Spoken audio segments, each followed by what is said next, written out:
নম যুবযাত্রা দক্ষিণ জেলার মৈত্রী সেতু থেকে শুরু করে সিপাহীজলা জেলার বিভিন্ন দিক পরিক্রমা করে পৌঁছল শুক্রবার সকালবেলায় কমলাসাগর বিধানসভায়।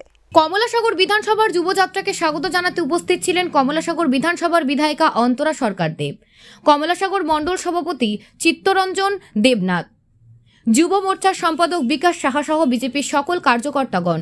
নবযুবযাত্রা গোকুলনগর রাস্তার মাথা থেকে শুরু হয়ে কসবেশ্বরী মন্দির পরিক্রমা করে সূর্যমণিনগর বিধানসভায় পৌঁছে দেবে কমলাসাগর যুব মোর্চার কার্যকর্তাগণ।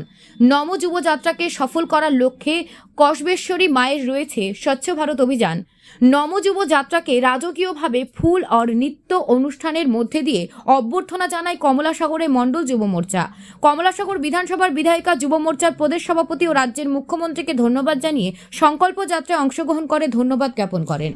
সারা ত্রিপুরা রাজ্যে প্রত্যেকটা মণ্ডলে যুব বাইক র্যালি শুরু হয়ে গেছে। তো আজ আমাদের কমলাসাগর বিধানসভা অন্তর্গত যুবকরা আমাদের দক্ষিণ ত্রিপুরা থেকে আগত বিশালগড় বিধানসভার যুবকদের হাত হইতে আমাদের কমলাসাগর বিধানসভার যুবকরা আমার যুবক ভাইদের নিয়ে আসছে।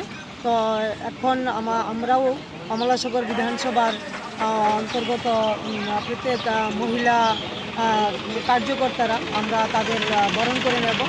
তারপর আমাদের কমলাসাগর বিধানসভার কসবেশ্বরী মায়ের মন্দিরে সাফাই অভিযান হবে। তারপর এখানে আমাদের যুবক বাইক র্যালি হয়ে সূর্যমণিনগর এবং সারা আগরতলা হয়ে এই বাইক র্যালি ত্রিপুরা রাজ্যের শেষ প্রান্ত ধর্মনগর পর্যন্ত যাবে।